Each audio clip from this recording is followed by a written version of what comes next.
materiais de difícil reciclagem são recolhidos por empresas de alunos da UFMG. Inscrições abertas para a edição 2014 do projeto Filosofia na Praça. O segredo das plantas no outono e ainda hoje o Fica a Dica sobre a ditadura militar e as vagas de estágio. É agora no Circuito UFMG.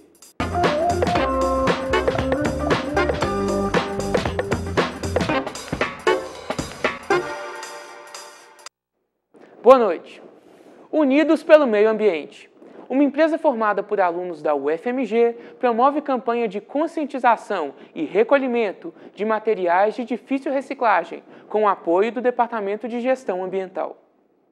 Atualmente, o Brasil produz cerca de 230 mil toneladas de lixo por dia, segundo a última pesquisa de saneamento básico do IBGE. E mais da metade desse número equivale ao chamado lixo domiciliar. O que muita gente não sabe é que, em meio ao lixo de casa, existem materiais de difícil reciclagem. E foi pensando nisso que a Multijúnior, empresa júnior do curso de Engenharia Química, em parceria com o Departamento de Gestão Ambiental da UFMG, começou nesta segunda-feira a campanha de coleta desse tipo de material. Aqui na empresa júnior nós temos alguns projetos de gerenciamento de resíduos. E isso foi uma ideia assim, que surgiu para conscientizar mesmo a comunidade acadêmica. A UFMG é um local que tem um fluxo muito grande de pessoas, cerca de 55 mil pessoas por dia passam aqui na UFMG, não todos estudantes, né? Mas é um fluxo de pessoas muito grande e a gente tem que promover essa conscientização de cortar a ideia do lixo, né? Porque a gente tem esse conceito de lixo que, vou jogar no lixo, mas nada é jogado no lixo, tudo é disposto em algum local no nosso planeta. Então, tudo que a gente puder reutilizar é um ganho muito grande. Na coleta seletiva regular, tem alguns materiais que não conseguem ser aproveitados. E essa empresa faz o recolhimento desse tipo de material, que não é utilizado na coleta seletiva regular, e com o patrocínio das empresas que são as fabricantes desses produtos, ela faz o recolhimento e a reutilização, seja por transformar em novos produtos ou reutilizar sem mudar a forma dos produtos mesmo. Ao todo, são 6 postos de coletas de materiais de difícil reciclagem espalhados pelo campus. Eles estão no Restaurante Setorial 1, na Praça de Serviços, na Escola de Engenharia, no ISEX, na Faculdade de Odontologia e no Departamento de Química. E para quem quer participar da campanha, basta jogar nos coletores um material que você não utiliza mais. Acho interessante, porque a maioria dos materiais você não sabe aonde jogar. Tendo um lugar para jogar e sabendo que vai ter um fim útil no final, é bastante interessante essa iniciativa que eles tiveram. Eu acho que é importante, porque a natureza precisa a gente precisa ter um lugar para colocar esses dejetos e não pode ser na natureza. Então colocar esses dejetos, coletas aqui na UFMG seria uma coisa interessante. Na UFMG já existem diversas ações de coletas de resíduos, mas é a primeira vez que produtos de higiene pessoal, cosméticos e materiais de escritório são coletados no campus. Esse é um projeto piloto que a gente vai avaliar como é que ele vai funcionar, se os pontos de coleta são compatíveis com o movimento das pessoas, se vai ser bem utilizado, se o pessoal vai entender qual que é a intenção e não vai usar de uma forma diferente do objetivo inicial. E vamos entender como é que funciona e vamos tentar repetir a dose agora na Semana do Meio Ambiente, que já está agendada para dia 2 a 6 de junho, que é a última semana do semestre letivo aqui na UFMG, antes da Copa, né?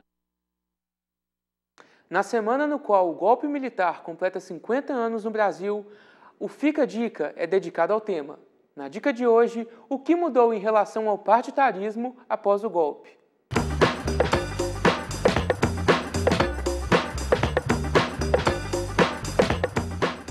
O sistema partidário no Brasil foi bastante diferente na ditadura e durante a democracia. Em primeiro lugar, nós tínhamos apenas 2 partidos durante a ditadura. De um lado, a Arena, Aliança Nacional Renovadora Nacional, que representava, no caso, a situação, ou seja, o regime militar. De outro lado, aquilo que alguns historiadores e cientistas políticos chamam da oposição consentida, que era o MDB, o Movimento Democrático Brasileiro, que durante o regime democrático atual transformou-se no PMDB, que é o Partido do Movimento Democrático Brasileiro. Por outro lado, se durante o regime militar dificultava-se a liberdade de organização partidária, No regime democrático atual, várias legendas representam valores, representam clivagens e outras não representam nem valores, nem clivagens, são legendas de aluguel. Mas o número de partidos aumentou porque esses partidos no regime democrático expressam demandas, valores, mudanças na própria economia, mudanças na política e conseguem transformar essas demandas numa representação institucional multipartidária que não era possível durante a ditadura. Amanhã, a dica sobre eleições indiretas e diretas. Não perca! Continuam abertas as inscrições para os módulos 3 e 4 da edição 2014 do projeto Filosofia na Praça. Refletir sobre as questões relevantes da cultura contemporânea do ponto de vista da filosofia ocidental. É esse o objetivo do projeto Filosofia na Praça, Conhecimento e Natureza. E quem conversa com a gente é a coordenadora do projeto, Patrícia Kawark. Então, Patrícia, por que filosofia na praça? Olha, filosofia na praça remete à nossa própria tradição do pensamento filosófico, na tradição grega, a ágora grega, onde a praça era o lugar da cidadania, o lugar do encontro, e foi na praça em que Sócrates realmente exerceu a atividade filosófica dele. Então a ideia é trazer a filosofia para fora dos muros estritamente acadêmicos da universidade e oferecer uma oportunidade de reflexão para as pessoas em geral, para os cidadãos, para os professores, para os profissionais das mais diversas áreas. Então essa é a intenção do curso. Patrícia, já aconteceram os módulos 1 e 2 e agora acontecem os módulos 3 e 4. Qual tipo de reflexão que vocês pretendem que as pessoas que participam do curso tenham? Olha, então nesse módulo 3, que vai se iniciar agora no mês de abril, ele vai tratar então do tema natureza e romantismo, como que a ideia de natureza foi importante para a constituição não apenas de uma filosofia da natureza, mas também de uma representação pictórica da natureza, isso nos séculos 18 e 19. E o módulo 4, que vai acontecer no mês de maio, vai refletir sobre o naturalismo do filósofo, dentro da ótica do filósofo alemão Nietzsche. Então, Patrícia, existe algum pré-requisito para as pessoas se inscreverem? Elas têm que obrigatoriamente ter feito os módulos 1 e 2? Não há nenhum pré-requisito. As pessoas podem, então, se inscrever nos módulos de maneira autônoma e independente. Não há necessidade de ter cursado os módulos 1 e 2. Então, quem quiser fazer só o módulo 3 ou só o módulo 4, isso é de livre escolha. E como eu disse, não há nem pré-requisito de ter uma formação superior. Então, qualquer pessoa interessada pode se inscrever através do site da Fundep. Ok, muito obrigada pelas informações. Mais informações sobre o projeto você encontra no site que aparece na tela. Isabela Melano para o Circuito FMG. Agora é hora de Beatriz Vale no Circuito FMG. Boa noite, Beatriz. Como que estão as vagas de hoje? Boa noite, Daniel. Hoje eu trouxe uma oportunidade muito interessante oferecida pela TAM. A TAM abriu um novo programa de estágio, Loucos por Aviação. Os candidatos devem estar no último ano dos cursos de Engenharia Mecânica, Administração de Empresas, Relações Internacionais ou Marketing. Para essa vaga é preciso possuir inglês fluente. São 30 horas semanais e o estágio se inicia em maio de 2014. Os selecionados irão receber bolsa, vale transporte, vale refeição, seguro de vida e ainda assistência médica. Os interessados devem enviar currículo para criseide@orienterh.com.br com o assunto Estagiário TAM. O projeto Centro de Memória, Ciência e Cultura do Discurso da Odontologia abriu as inscrições para o processo de seleção de bolsistas. Podem concorrer à vaga estudantes de graduação em Museologia ou História. As inscrições devem ser feitas pessoalmente na Faculdade de Odontologia, na sala 2917, até o dia 7 de abril.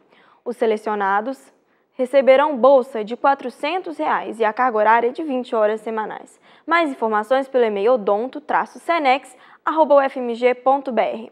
E o Hospital Mater Dei oferece a última oportunidade de hoje. A vaga é para alunos de enfermagem. A bolsa é de R$ 724, mais vale transporte e lanche. O horário de trabalho é de 7 da manhã a 1 da tarde ou de 8 da manhã às 2 da tarde, de segunda a sexta-feira. É necessário estar cursando a partir do 4º período.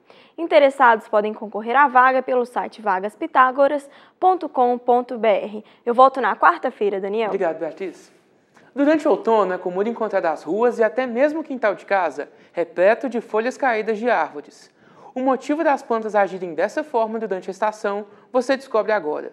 No dia 20 de março começa no hemisfério sul o outono e nessa estação nós observamos algumas mudanças na vegetação. E quem conversa com a gente sobre isso é o René Carneiro, que é doutorando em biologia vegetal.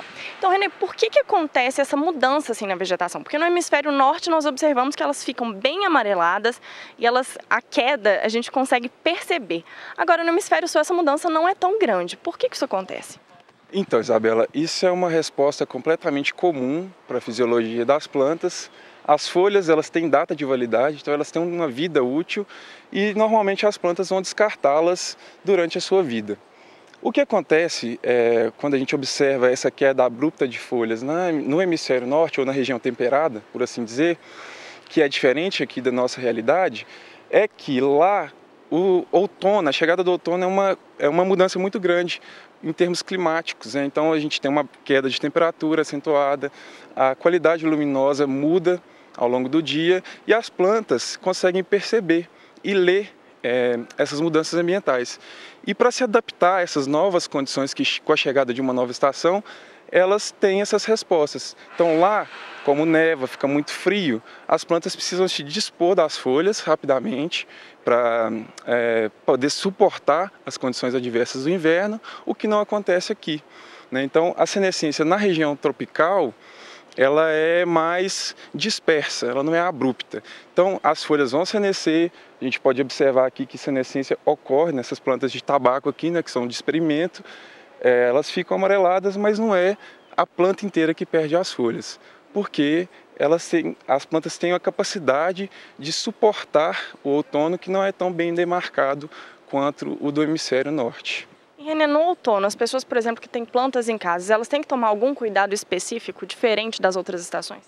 Então, para a maioria das nossas plantas aqui, como elas não vão ter essa resposta de perda de folhas abrupta, o cuidado deve ser normal, né? Então, continuar com a rega, com o sol, né? Então, vai continuar normalmente o cuidado com a planta, não tem que ter muito cuidado.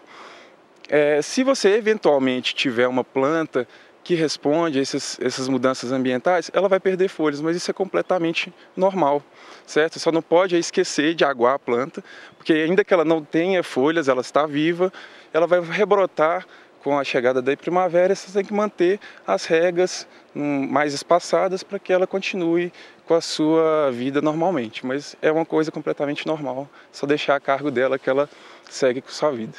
Ok, muito obrigada, René. Isabela Melano, para o Circuito FMG. O Circuito FMG termina agora. Boa noite e até amanhã.